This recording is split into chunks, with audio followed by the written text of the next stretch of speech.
Hey guys, and welcome to the live trading wrap up for the 17th of July 2020. Another interesting week in the markets here. Let's first take a look here at the SPY, and while I bring that up, let me just tell you that again, the point behind this series is we have essentially a strategy in which I use trade ideas and its backtester, and I come up with some strategies that are working well in today's market. I scan everything that those strategies have outputted on Friday, and then I trade those throughout the week, and then essentially close them on Friday, regardless of whether they're up or down or sideways. Find a new list for next week and rinse and repeat.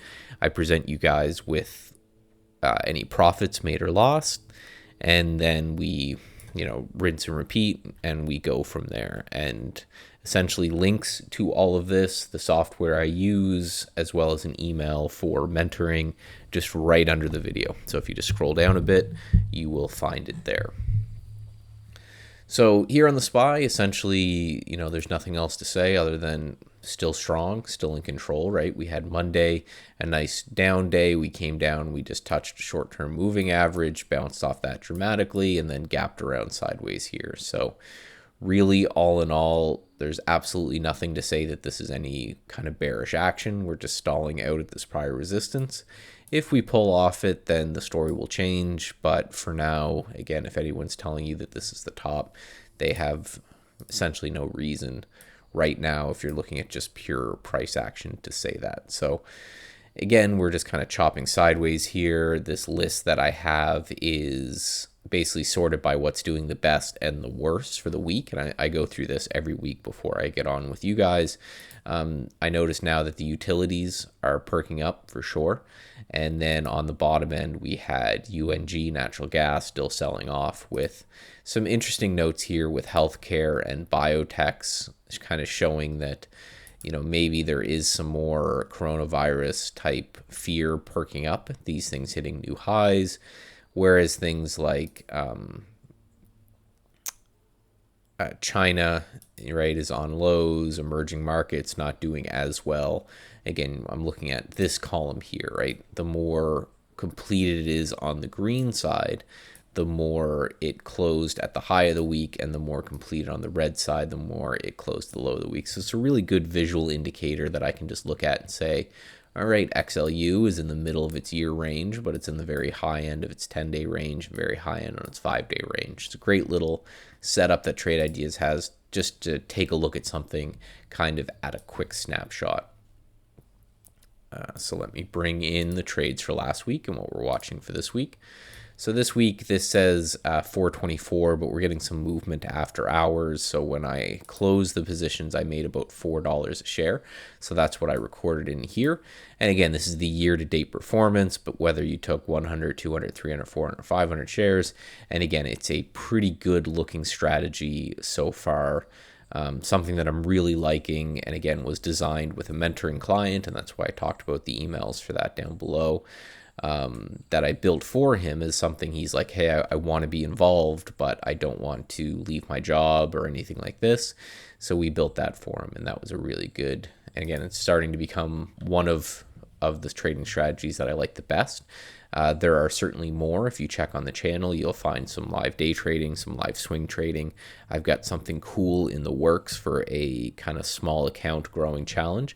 I'm trying to record it all and edit it all and bring it together before I present it to you guys, but it's turning out really, really cool. So last week we had 4 setups, 3 of them triggered. One was actually a buyout. It was FCPT, FP. I don't know. If you look at last week's video, there was a 4th one. Unfortunately, it just got bought out and just spiked right over my price. So there's no way to get filled on that. That would have made the results obviously way better. But we had TripAdvisor that we were looking at this kind of little bit of round bottom, higher low. We were hoping that if it broke this area, it would push higher, but it broke this area and then gap down. Really, not badly, but didn't go the way we want it. APT was kind of the standout winner here. We were looking for this to coil down. we broke here and then just continued to push down, right? This Monday, Tuesday, Wednesday, Thursday, Friday, and just closed it out here at the low of the day. Another one was CRC, and that we looked smart for a while here, and then it kind of came back and got us, which, again, I love when this turns out like this, because this is technically a 33% win rate that generated a whole bunch of profit. And that is, if you're still looking for the holy grail of trading, I'm going to keep saying it until I croak to try to help new traders, but this is it, right? It's being incredibly wrong, right? A 33% is not a passing grade in pretty much anything we do, and still making money. That 100% is the difference. So now for this week, we're looking at a IAA, essentially big, strong kind of pullback here after a push up, right? We've got these higher lows and we've got higher highs, and then we have a pullback here that looks like it's rounding out. Look at all the bottoming tails on these individual candles. For me, showing that somebody is kind of purchasing in this area. And now it looks like we could be breaking out with this hammer candle that we had here on Friday. So I think if we continue up here, we've got a good chance. 6% short float, nothing crazy, but that's watching that. Here is Planet Fitness, and the theory kind of behind Planet Fitness here is we've had this downtrend channel on this relatively strong stock that we broke out of. It tried to come back and test it, and now it looks like it could be coiling higher, right? Bottoming tails all in this area. Again, a sign to me anyway that there's potential accumulation going on here, and hopefully that accumulation will take us higher. INSM, potential double top, right? Came up, hit this area, pulled back, came up, hit this area, pulled back, and we're just kind of hanging out around the support area. So I think if we get through that, we could push lower here. And last but not least is Chewy, although I really like the story behind this, especially in this market. It's kind of just looks like we're kind of topping out here. So we had this prior area of resistance that then became support, and we've tested it once, twice, and now the third time. So I think if we get through it this time, we could continue lower. Again, I kind of like the concept of these mail order boxes.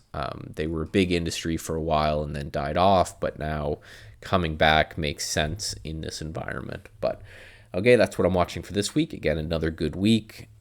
Once again, links and everything are in the description down below, and stay tuned for some more videos coming out this week. I've got another live swing trade I'm posting, as well as 2 new back to basics, and then if something comes up, I'll be on there as well. So talk to you guys soon.